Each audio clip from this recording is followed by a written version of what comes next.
Raanan is fat and he's a Jew. He'll tell you something that you already knew. Your favorite movie sucks. Your favorite movie sucks. American Beauty or Forrest Gump. Your favorite movie sucks. We are back with another episode of Your Favorite Movie Sucks. We're doing a special episode in my living room. This is huge. What's so funny? It's just funny when you hear how somebody decides to start the podcast. Oh, yeah. I know. It's just like all like unprofessional and disheveled, and then you're like, we are back. Yeah. Well, I like to have I'm done with the whole Mark Maron slipping into the conversation. I like an awkward, we are back. Yeah. Like, I want to like just... Let's feel it start from zero. I don't like this. You're like, talk about how you want to... fuck kids sometimes, and then you're like, wait, is this recording? And you're like, we started 10 minutes ago. So, I think it's, I think it's good to just let them know that way, you know now not to say the N-word or, or let me lower the fan. I feel like the fan could be kind of, yeah. Oh, wait, is the fan, all right, I'm going to turn it off. We'll see how that turn goes. It off. Yeah. All right, none of that is going to be usable. Again? Let's start again. Let's start again, and but if the first part was usable, we'll just have me saying it again, even though you know what I mean. We'll show how the sausage is made. I love how organic this is. We'll show how the sausage is made, as if this is as if there's any professionalism to this at all. Like as if people go like, really, that's how it's made. You just put a camera in front of you in the living room and try not to trip over it. Anyone can do it, I guess. Wow. We are back with another episode of Your Favorite Movie Sucks. We have a longtime friend, a hilarious comedian, one of my favorites, Sam Evans, is in my living room today. Hello. I said that like you're a huge celebrity. You are in my living room. I can't believe it. I'm the guy who was free today. You were actually a surprisingly hard get. For your lack of fame. Thank you. Thanks, Ron. It's good. Not only does my favorite movie suck, I suck. No. I don't shit on a movie if I love it. So this is going to be... I could never shit on Big Lebowski, which is what we're talking about today. It's one of my favorite movies of all time. I was interested to which of the lists that you probably... Because I'm sure there were some that you hated on, but I was like, there's no way he hates Big Lebowski. No, and I didn't hate... Like, it's so funny. Sometimes people give me a list of, like, you probably hate these. And it's, like, all, like, great movies. I'm like, I'm not, like... an asshole. Like, I mean, what'd you have? You had Royal Tenenbaums, great, I don't think it always works emotionally, but I think it's a hilarious movie. It's great. Nora was the most recent one I had, and then I had... Not my favorite Sean Baker, but it has some great stuff in it, I had Everything Everywhere All at Once. Yeah, I assume you just put that in there for optics, or did you? No, I love that. I love that. I'm joking. I'm just being an asshole. Optics on our text thread. Gotta look good on this text thread between you and us. Threw something Asian in there. Just... Well, and I had Parasite, too. I had two Asian. I wasn't just throwing in Asian. Well, Parasite's one of the greatest movies ever, so, that's I right. mean, that... But, have you talked about Parasite on this pod? I have not, but I love Parasite. You're saving an Asian to talk about. No, I don't know any Asians. Saving an Asian. Love Parasite. Parasite is fantastic. I'll just get Aaron Berg to come in with his hands like that on the, That would be so funny to find the one of the most beautiful like pieces of foreign cinema and just sacrifice it to fucking Aaron Berg. But I like. I mean, I like all those. I like all those movies. They were good options. Mm-hmm. Wait, I was just about to say something. You don't like Everything Everywhere All at Once. Admit it. I liked it better than I thought I would. Okay. You know what I mean? Yeah. I don't know why people say people say you know what I mean when it's like very straightforward. It's like I'm going to the bathroom. You know what I mean? You know what I'm saying? But I liked it more than I thought. Maybe that wasn't justified. Know what I mean? Because it's like yeah. You're right. So it's. I thought I was going to hate it because everyone was talking about how great it is. And I was like, oh, God. You know what I mean? Mm-hmm. And then I saw it.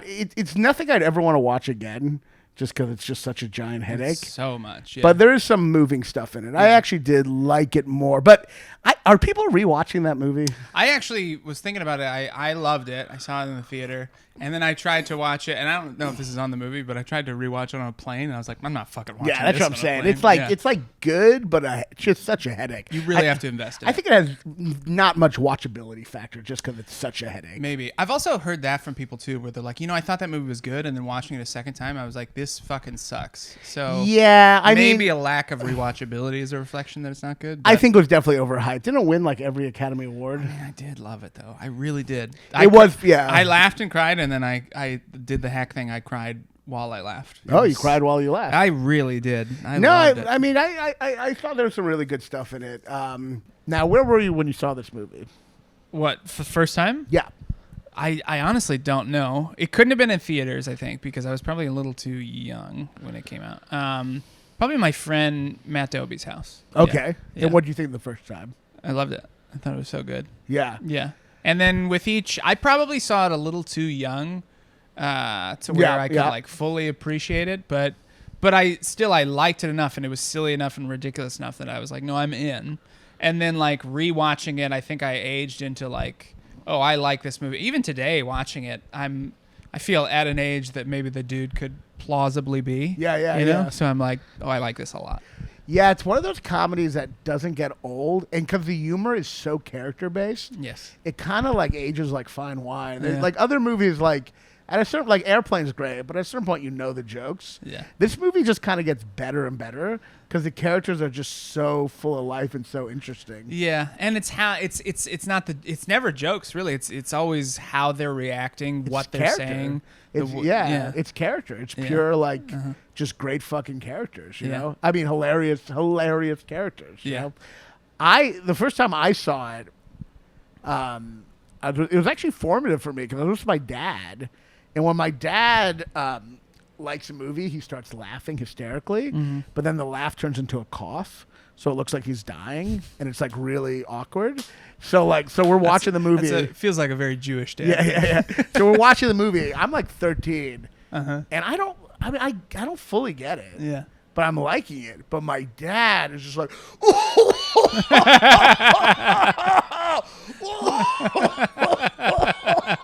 the whole movie. I've never seen him like laugh. Like usually he's just like, my mom's asking him to do something and he's sighing, defeated, but he was like laughing and coughing. I mean, this was before COVID, but obviously the people were worried. They moved seats, but like he was so full of joy the whole time. And I still remember what he laughed at, which I think, like when you're younger, other people laugh and you kind of take their cue. Sure. But I remember, I mean, it's a great joke, but the part when John Goodman is like, is he still writing? And she's like, no, he has health problems. I just remember him dying laughing. Like, Yeah.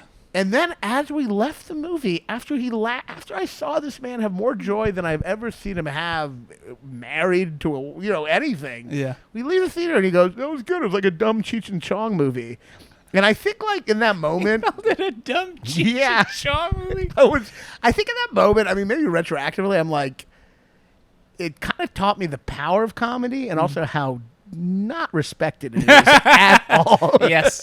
Yeah. Because that is like a brilliant masterpiece. And when it came out, people were like, man, they made Fargo, and then what the fuck did they do? You know what I mean? They acted like it was like kind of a weird... I'm not familiar enough. Big Lebowski followed Fargo? Yeah. Yeah, because Fargo was 96. Yeah, and I think Fargo is such like this critical masterpiece that I think they thought like they were like alienating fans or doing something weird, when really it's one of the greatest two punches of all time.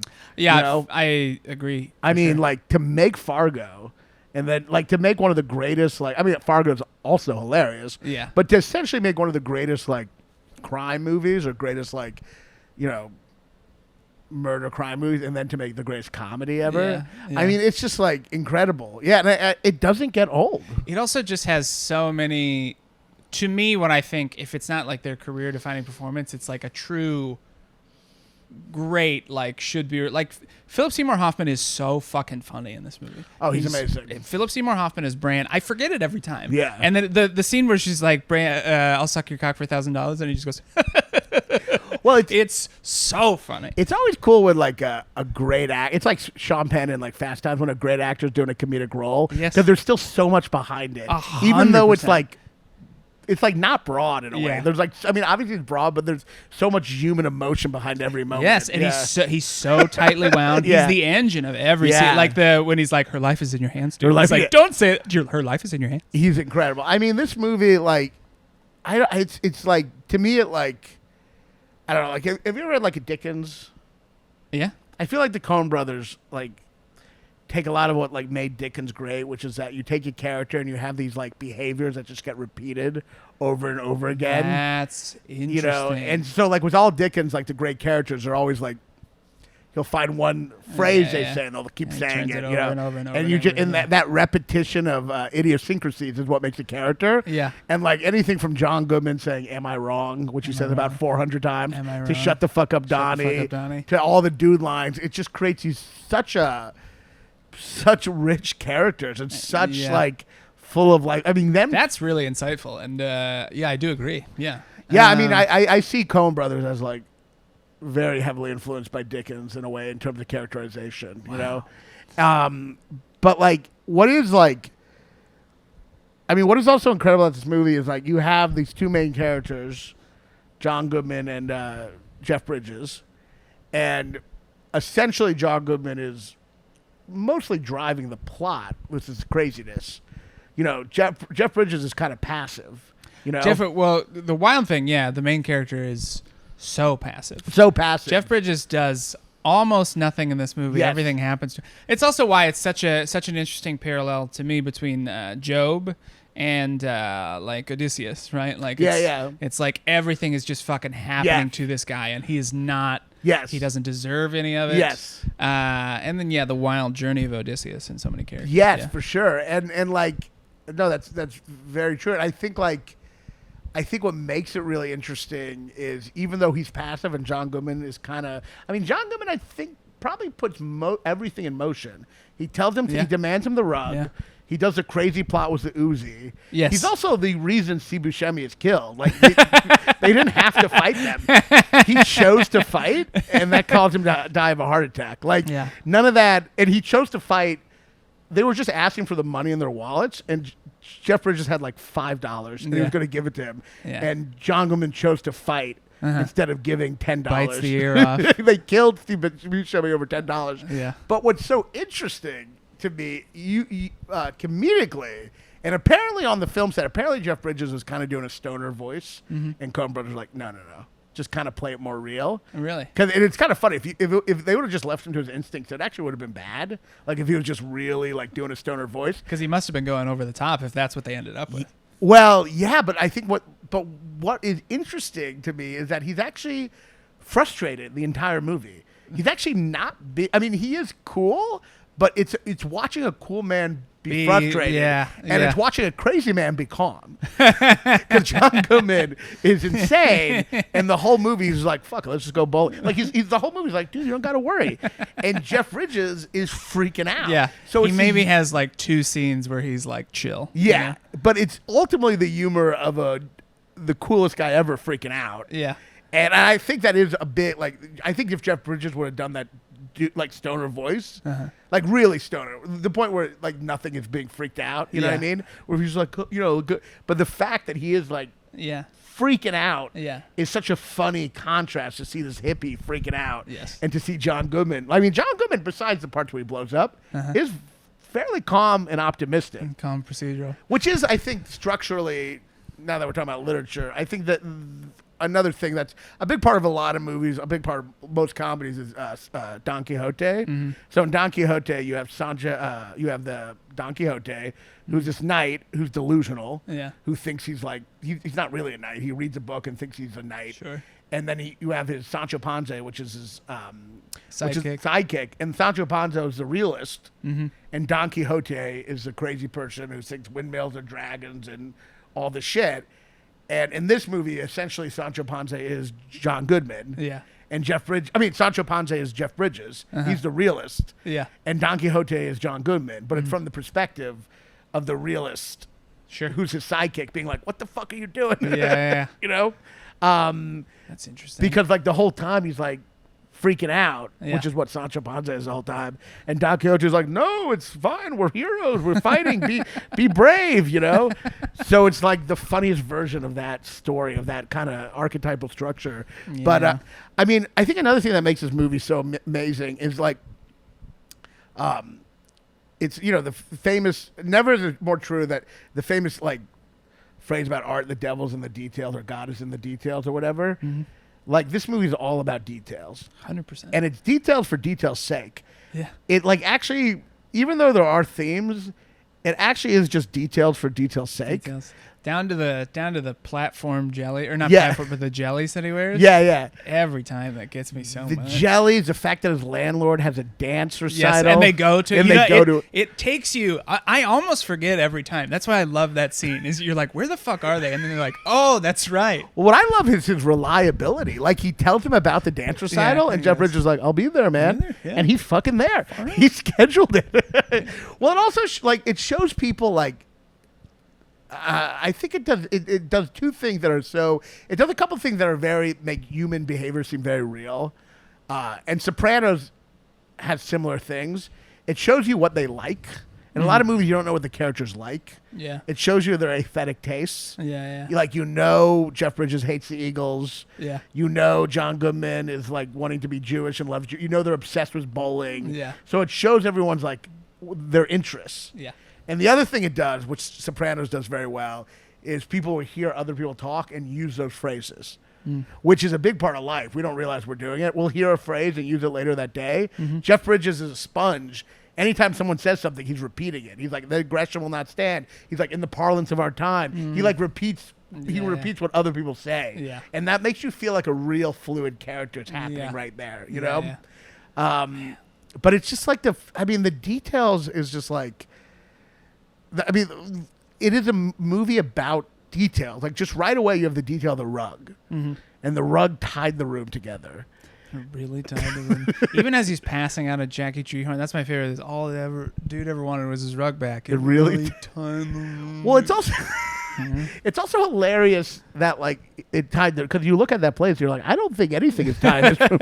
No, it's a shithole. But the fact that he's like, the fact that they've focused on just this idea that it's tied the room together is so deeply funny. Yeah. The fact he's like, you know what? And it tied the room together. You know what else I love so much? And it actually doesn't play into the plot at all. Like, it doesn't change anything, but it's just such a funny speaking of details that they come back to, is eventually, like, he's so frustrated with people barging in, he tries to make the homemade lock. Amazing. He nails the board into the floor and tries to brace a door against it, and then a chair against it, and the two guys come back and they just open the door. He doesn't realize his door doesn't open in, so it falls. And then a couple scenes later, he comes back. Maud, when they have sex, he just trips over it. It's amazing. It plays into the plot, not at all, but it just adds a small layer to his misery. Well, it's amazing. And obviously, like, the movie is combining, like, obviously taking the Raymond Chandler, the film noir thing, which is all confusion of details anyway. Yeah. So, and most things in those film noirs, they don't add up. Yeah. Just like this, it's just all a bunch of like crazy pieces. Yeah. But it's such a I really think this movie, outside of being hilarious, is like life affirming. I feel like it makes you feel great about life. It like it has this like stoicism about life. Like, crazy shit happens, you just deal with it. That's the whole reason. Like Sam Elliott comes back around and he sees him again, and he's nothing has changed. Yeah. But he's just like, I'm doing pretty good because he's authentic. Yeah. And everyone else is a fake in his life. Like the rich, like he's the opposite of Lebowski, who's fake. He's pretending. Yeah. Jeff Bridges is purely authentic. Yeah. And that makes him the man of his time. You know what I mean? So the movie does offer almost like a way of living. Yeah, absolutely. like a way of just enjoying life and not being too ambitious and not taking it too seriously and not like and not like striving to be like the most successful person. You know? Yeah, this is why I am a little mad at your father for calling it a. I mean, deeply, but that's why comedy is. You know, Sure. It's like you make people, you give them joy, Yeah. and then they shit on it. You know, Yeah, they don't look even a little bit deeper. For years, black people, you make them laugh, they call you retarded. That was like the thing you call someone making you laugh. That's my reward for making to be called mentally handicapped. No, I mean, this is like, there's so many things in the movie that like, like it's really just like the fact that you look at the detail, like with John Goodman, he's a Vietnam, it's obsessions. I mean, obsessions is what defines these characters. Mm-hmm. John Goodman is a Vietnam vet who won't stop talking about it. Mm-hmm. He's also obsessed with Judaism because he can't get over his wife. And so much of what he says and what people say every scene has so much confusion. Like, no one knows what anyone is talking about. Yeah. That's like a really funny part of the movie. He'll say a phrase and they'll be like, what? Like, one of the parts that is just so funny is when he comes in with a dog in the bowling alley and he goes, and like a bowling ball hits, like, and he goes, "It's time here," which is a Hebrew phrase, and he goes, "It's time here. If you will it, it is no dream." And then he sits down with the dog, and Jeff Bridges is like, "You're fucking late. What is that?" And he just goes, "Theodore Herzl," because he's quoting the Zionist line. Oh, really? Yeah, that's like for Israel. He's quoting it. If That's you will. so funny. And the fact that he sat down and when he looked at the dog, he said, "What is that?" John Goodman he assumed was talking about the phrase Yeah. because John Goodman assumes everyone's interested in what he's interested in. Yeah. I mean, one of the funniest parts in terms of like nailing human nature is at the very end, John Goodman has this whole monologue about tanks. And Jeff Bridges isn't listening to any of it. And he's just like having this conversation with himself. It's at the very end before Steve Buscemi dies. Yeah. John Goodman's just like, "Yeah, sure, you'll see some tank battles." And he's just rambling. And it's this idea of like, John Goodman just assumes everyone is interested in what he's interested in, you know? There's probably not, very rarely is there any bit of dialogue in that movie where they're not talking over each other or someone is just like being willfully ignored by the other person. Yeah, it's all confusion. Yeah. It's all chaos. And there's not anything, like, when you make a movie that's all details, there's not any filler. Like, so many movies you have scenes that are obligatory or, you know, such boring dialogue. Every moment's rich. And there's so much randomness. Like, the fact that there's a cowboy narrating it means, I mean, you can try to analyze it, but I'm pretty sure it just means nothing. Yeah. Just because it's cool. It's just random. Yeah, it's just cool, you know? But, like, it works. And the fact that he loses his train of thought, that's like a common theme where he's just trying to explain what the movie's about and he loses his train of thought. There I go again. Yeah. It's like almost like you can try to analyze it like you can't really understand the world, you know? I also forgot the middle scene where he talks to the cowboy and he goes, "Do you have to use so many dang cuss words all the time?" And Jeff Bridges, who's not really rude through the rest of the film, just goes, "Fuck you talking about?" Well, it's also like, it shows you too, like, the Coen brothers' love of language. Like, they have the cowboy in there because they like writing his dialogue. Because he gets to say things like, "That was never a title that I would self-proclaim." He likes it. Like, they like writing that. The folksy talk. The folksy talk. And that's why they put it in there. Yeah. And everyone has their own way of talking. Sure. And it's just like a celebration of, like, specificity. That's what it is. It's a celebration of specificity. Yeah. Everything is so specific, you know? I also forgot, and it made me think of it when you were talking about Walter being so calm all the time. I forgot, and it's one of the best scenes just because it's, you know, John Turturro's in for, 2 scenes altogether, Right. but like you just see him and he comes up and he goes, "Nobody fucks with the Jesus." And then the whole part where he goes, "If you try any of that shit with me, you flash your piece out on the lanes, I'll take it away from you, stick it up your ass, and pull the trigger." But what I realized today when I'm watching it is John Goodman is so good in that scene. Like, the rest of them are horrified, and he just looks up, and he's got his head cocked, and he's just blinking, expressionless the whole time. It's so good. It's amazing. And it's also like, I guess it's like, it's also just amazing that he's clearly like a Latino man who's not going by Jesus. yeah. So stupid. He's like the one Latino man who just calls himself Jesus. Jesus. Nobody, folks. That's the thing, too. It's like, I say that there's like a lot of character humor, but there's also a lot of just great gags. It's like a mixture of the two. I mean, destroying the car. Yeah. When it's not that car. When the detective, when the other detective guy, the one for the family, is just like, they brought her this picture to make her feel homesick. And it's just like, it's the most miserable fucking arid farm. Yeah. There's just so many like amazing gags and just. Oh, the fucking Jackie Treehorn's place when he goes to trace the drawing. And it has like it's like a celebration of details and a celebration of like creativity, just thinking up shit that's funny. Yeah. Like, there's so many random, like, one of the most random things. It's literally a movie where people wondered why they were in it. Yeah. And more so than the cowboy is David Soulith as the Julianne Moore's snobby friend. Who just sits there and just laughs. It's like, "Who the fuck are you?" And he goes, it's like, why is that in there? And I think it's like it's a movie Sandra, she's on the phone about the Biennale. and then they just laugh through the rest of the scene. It's so stupid. And I guess you can like try to explain it. They're like weird artsy people, and this is like a weird artsy smug person. Yeah. But really, it's almost like to like not even answer the question why. It's almost like a movie that at times is like, let's put characters in there. In a way, it's surreal. Yeah. But actually close to life, because in life there's just another person there sometimes. You know what I mean? But there is like a dreamlike thing where you just kind of throw stuff in there and don't question it. You know what I mean? Well, it's so surreal. I mean, there's so many dream elements in it too. Right. And it also raises. I don't know if you would use these interchangeably, but it's so funny that like you talk about there is no meaning, and then nihilists play such a big part of the right. The whole film is kind of nihilist, right? There's not really a meaning. Right. There's not a meaning, but then you're like, is there a meaning? Is there a meaning? Yeah. It's like, is the meaning something you can't really... Yeah. It feels like one of those Buddhist phrases that you're like, it's supposed to mean everything, but you don't know what it means. You're just like they'll just, it's like, is there a meaning? I mean, like...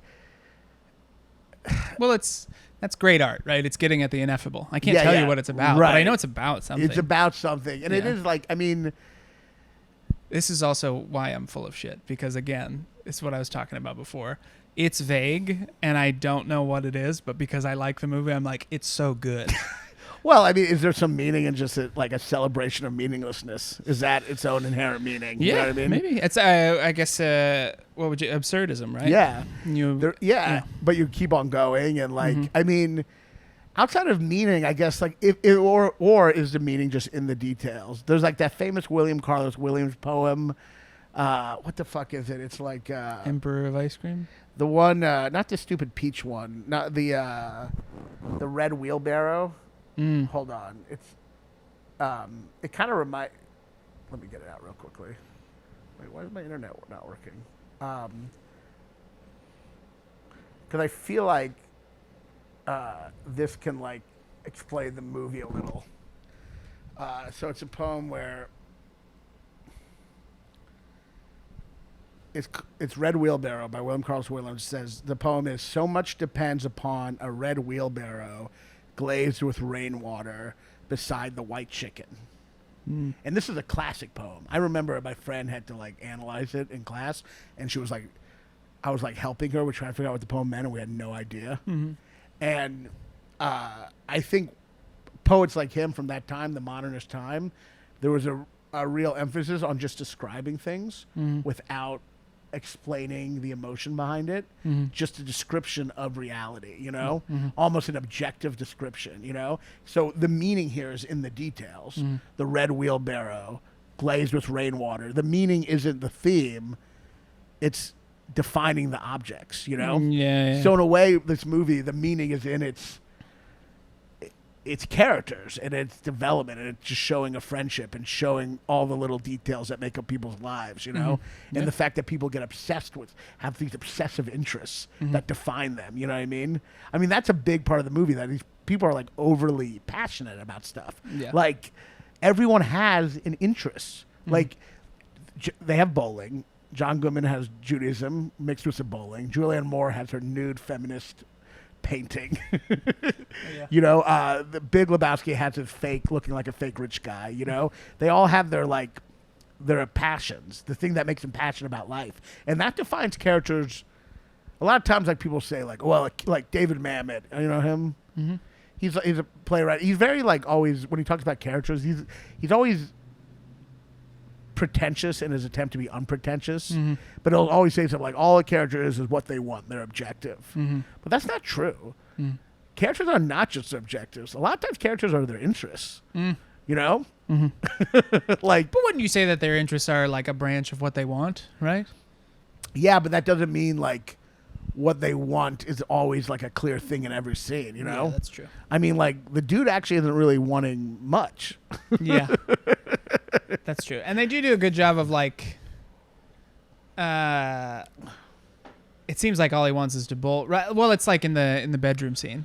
Which is like, what do you do for recreation? And he's like, well, acid flashbang, roll. That part's so amazing. Yeah. And also just those details of those things. Yes. I assume they're all just kind of like hippie San Francisco Bay shit. Yeah. But I just like hearing the words. It's just funny to me. Just him saying, I wrote the original Point Horon draft. Oh, the Seattle 7. That's a great joke. He goes, the Seattle 7, that was me. And 6 other guys. Just like, he gives it just long enough of a pause. So like, Yeah, I mean, I think it really is like the Red Wheelbarrow. I think it's just like showing people in their details and their idiosyncrasies. That's the meaning of the movie. You know what I mean? Yeah. The meaning isn't some theme that they're forcing on. It's just like, life is absurd. You try to get something and it makes it a lot worse. Mm-hmm. Better not to even try to get things, Yeah. And, just lead an authentic kind of life. I mean, lead an authentic life that's not like marred by like fakeness or social climbing. Yeah. That's also true, like the idea of like getting a thing in this context, right? You try to get it and maybe you get it or you don't. But in this movie, everything that everybody tries to get isn't what it appears to be. Right?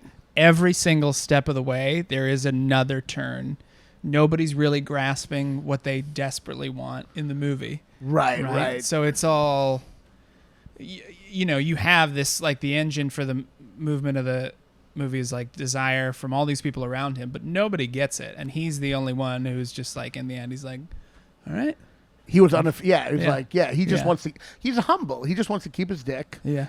And his rug. And his rug. But even the rug, even that he didn't actually want. John Goodman made him get the rug. Yeah. Like he actually would have been fine. Oh, that's true. Yeah. I mean, to me, like the greatest moment is when they break in. I think I said it earlier, like when they're breaking stuff with the bats and he's in the bathtub and anyone else would just freak out. Mm-hmm. And he's just like, hey man, private residence, man. Like it's that level of cool passivity. Yeah. That's like very honorable and pretty awesome. And he's such a passive character. You need John Goodman in there to basically move the story. Yeah. Without John Goodman, it's interesting because the main character isn't the guy driving the story. Yeah. The main character is that guy's sidekick, Yeah. I mean, it's just a great, it's the meaning is in the details, But I laughed so much. What's your favorite scene like that you like, or what's your biggest laugh? You said it was trying to think. The cup on the head. The cup on the head, or the when he throws a cup on the. When the sheriff throws the cup on the guy's that head. part always gets me. Yeah, because he's so. That really gets me. Yeah, because then he throws the cup and he's like, "Oh, fucking fascist!" And then he's like, "Stay out of Malibu, deadbeat." That's a really good part. Yeah, that part's amazing. And I do think the I'll suck your cock for $1,000, and then Brant can't watch though, or he has to pay $100. That gets me. Let me find a cash machine. Yes. No, I mean there's so many like. What about you? Yeah, well, always the ferret in the bathtub. I mean, I die. I cough laugh like my dad. Yeah. I mean that part. I mean, it's like so silly, but also terrifying. Yeah. Like it's just such a funny thing because like they come in with the ferret. Mm-hmm. And he's just like joking around, and it's really stupid, but that is terrifying to just keep you in the bathtub with the ferret. Yeah, that like fear of castration like kills me. Mm-hmm. I mean, I forgot to. Every exchange of like Walter telling Donnie to shut the fuck up is so funny. But there's one, it's like I think a middle scene in the bowling alley where Donnie comes up and like inquires about what the conversation is, and you almost can't tell that Walter's talking to him. He just goes, "Life does not stop and start at your convenience, you miserable piece of shit." My favorite. All right, well that's another question. Let's keep our. I think Kate might be starting a session, so we keep our voice down a little. But we'll talk a little. But my favorite shut the fuck up used to be when he comes into the. Oh, also one of the favorite parts is just how John Goodman describes the dance recital. He's like, well, once we get done with what have you, what does he say? It's like, whatever this is. It's like like him trying to explain. Like, wait, what is the line? It's so fucking funny. It's like I can't remember. It's like, once we get done with. Whatever this is, like it's like, but it's also funny that he asked Donnie to go with him to the dance recital. It's so he's such a, and also when Donnie dies, he's like so sad, and it's like you hated this guy. Well, he likes him as a dead hero, and he killed him. Yes, he killed him. Yes. But like, Yeah, I mean, it's my favorite shut the fuck up was when they're in the theater and they sit down, or John Goodman sits down. He does a shut the fuck up like immediately. Like he sits down and Donnie's like, shut the fuck up. Donnie, shut the fuck up. Yeah. But it's like so. But I think my new favorite shut the fuck up is actually just the voiceover when they show John Turturro. They do that so unnecessary but hilarious footage of him like walking to the neighborhood, which is so funny that they had to film that. Like it's just such an unnecessary thing that they had to film. Like it's just so funny they're on set that day filming John Turturro knocking on people's doors. Even though he's in the movie for 2 seconds. But when they cut to that, he's like knocking on the door. In the footage of that, you hear Steve Buscemi ask something. You just hear him say, shut the fuck up. But as voiceover. Yeah. It's also amazing. I mean, another part of that fucking is, I mean, every line is so funny, but the part where like, I mean, that's why it's the greatest comedy ever, because every line is so funny. You could go to any line in that movie, and it's like a hilarious fucking line. It's so quotable. It's so quotable. And that's why. Yeah. I mean, the part where like John Goodman's explaining him being like a pedophile, and then he comes up and makes that whole speech, and then John Turturro leaves, and John Goodman looks at Jeff Bridges and goes, 8-year-olds. I'm not kidding. He did 8 months of China for exposing himself to an 8-year-old. The fact that after all that, he's just like 8-year-olds. 8-year-olds, dude. I don't know what it is. I think it's just so real. Yeah. But it's a non sequitur. It has nothing to do with what just happened. He's just like reminding him like 8-year-olds. It also goes back to like how during that he's like John Turturro's so intense, and Donnie and Jeff Bridges are like so taken aback by it, but he really does just blink, and then he's like, 8-year-olds, dude. I mean, I know it's like the most. I know it's so. John Turturro is the most physical performer. It's also that's like such a famous character. He's in it for a second. It's like, why is he such a famous character? But it's also like the fact that he's just in there. He's so good. The randomness of it, you know. I do want to say before I think it is maybe my favorite. To me, John Goodman's career-defining performance. I think it's so It's good. pretty amazing, yeah. And it's just such. I forgot they made a movie of it, right? About him in the... Didn't John Turturro make a movie that was a spinoff? Did I dream that? I think that happened. Really? Yeah, it's called like Roll. Did I make that up? That'd be so wild. I think he did. I don't think it did very well. John Turturro.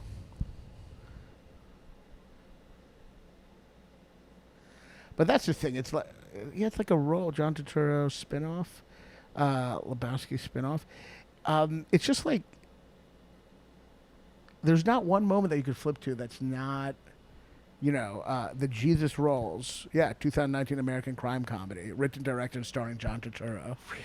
I think it really just did not go anywhere. Yeah. Probably not. Kind of wish he hadn't done it. Also, one of the, yeah, I know, it's stupid. Rewatching again, like one of the first really funny visuals is I forgot about is that guy Liam, which is just even he's like a character even though he doesn't say anything. We just know that Jesus has his partner in the bowling is a and they're polishing the balls. But the first shot of them like bowling, you see him bowl in the slow motion credits. Yeah. And then you just see him moving his fat in that dance. Yeah. It's like so funny. It's very funny. Yeah. And like, I mean, like, in a way, like, there's those dream sequences, which also seem like don't forward the plot at all. Yeah. But it also like reminds you in a way that like the whole movie works like a dream, you know? Yeah. And that life is kind of like a dream where it's just kind of such random, complicated stuff, you know? I guess the one that with the dance sequence with Maude is sort of like a foreshadowing of like their romance. Right. The part of that always makes me laugh too, and I can't tell but when he's going down the bowling alley, like flying the lane, and when he's in the ball. Yeah, and he turns over, and not when he's in the ball, when he's floating. Yeah.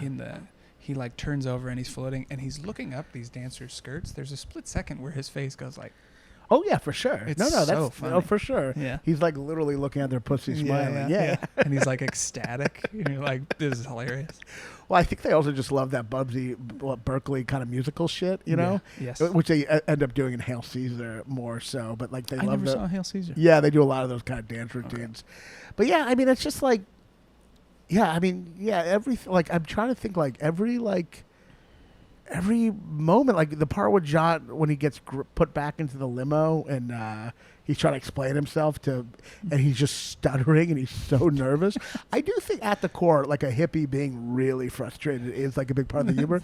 But just the way he's like just saying nonsense and the guy's like, "What in God's name are you blathering about?" I mean, that line is so funny. And then the second moment where they're like, where he's like, "No, if you could give me that check. By the way, if you could give me cash, I haven't talked to my accountant, but I think I might put me in a higher tax bracket." And then just the toe in that moment, "I will not abide another toe." It's also everyone, such an important, I mean, this is true for Dickens and the great, everyone speaks differently. Mm-hmm. Like every line, you could look at the passages without the names and you know who it was. Mm-hmm. They all speak in their own way. Big Lebowski speaks with these crazy, like, highfalutin words. Mm-hmm. You know, "Was that me who micturated on your carpet?" Like, you know, the cowboy speaks in his cowboy language, you know? Mm-hmm. Maud is, like, uber pretentious. Yeah, the dude in his language, John. I mean, it's just like everyone speaks so differently and so unique. It's just like, it makes you happy to be alive. It makes you happy about, like, you know, for all the despair of life, people are such ridiculous, hilarious characters, and people are just full of hilarious details. Like the landlord, something about the landlord having a dance recital, to me is like the meaning of the movie's in there. Yeah. Just the fact that this is the kind of movie that will show a minor character's dance recital. And he's someone who's the most graceless person in the world. Yeah. It's just like, I would have loved to see them working on that script, because they must have just been like, let's have him like be and then they're just like, sure, throw it in there. Yeah. But yeah, that's the meaning of the movie to me. Like, I'm actually genuinely excited now to go home and finish it. Oh yeah, no, it is like, I mean, the whole like, even like, yeah, just every moment's incredible. Yeah. I really think it's the funniest movie. I think it beats out Naked Gun, just because. I agree. Of the richness of characters. The fact that it's mostly character based, it does make it pretty timeless. You know? Yeah, it never gets old. I mean, and it's the opposite. It's the opposite of what I think almost ruined comedy, which is the Judd Apatow type of writing. I feel like Judd Apatow basically destroyed comedy, because he created a whole world of movies where the characters are trying to be funny. Yeah. So every character in like Knocked Up, they all look like they have a writing team, and they're just trying to roast each other. And they're riffing. And that is the opposite of good comedy. Yeah. No one is trying to be funny in this movie. Like, John Goodman at no point is trying to be funny. Yeah. It's the characters that make it funny, not characters trying to be funny. And I feel like Apatow, that writing style, which is like still in so many movies, is just ruined comedy. Yeah. Yeah. You know, like, yeah. It's like you don't want to watch characters having fun themselves. You want to watch characters be really frustrated. Like, that's what's funny. Like, it's not funny Jonah Hill being like, "You're hairier than Robin Williams' knuckles." It's funny to see them force Jeff Bridges into a bathtub with a ferret, and then when he tries to, that's the part that kills me, when he tries to get out and they force him back. There's something about that moment where they force him back in. I guess it's such a doubling down on castration humor. The fact that, like, I'm serious, if I played that right now, you would see me like have a tuberculosis fit. Seriously. There's something, I mean, it's clearly fear, but there's something about that moment that, like, like the idea of throwing a ferret in the bathtub, your gut reaction is to jump out. Yeah. And the idea of them, pushing him back in, the idea of his gut reaction being like rejected or denied, just kills me. Yeah. Yeah, it's just the best. It's a great movie, and any final words? No, this was great. I love black cinema. I do. Yeah. We had a good talk about black cinema. Maybe I'll break these up. I don't know. I'll figure it out. Yeah, either way. Thank you for having me. I had fun. Of course. Yeah. Do you have any plugs? This will probably come out before if you're in New Of York. course. I'm recording a special Saturday, July 26th, 7 p.m. and 9:30 p.m. at the Gutter in Brooklyn. Yeah. Check it out. He's one of the best. I love his comedy. Check out his albums and go to that show. Yeah, it's going to be great. And as for me, I'm all over. I'm doing my summer tour. Catch me in Phoenix this weekend, July 4th weekend at Tempe Improv. And then I'm at Hilarities the week after. And then I'm at Grove 34 in New York. Get tickets to that. I'm doing a show in New York, Grove 34, San Francisco Punchline, a bunch of others. So see me on the road. Tickets at punchup.live/Raanan/tickets. Thanks so much for coming on. This was great. Thanks, buddy. Cut. Raanan is fat and he's a Jew. He'll tell you something that you already knew. Your favorite movie sucks. Your favorite movie sucks. American Beauty or Forrest Gump, your favorite movie sucks.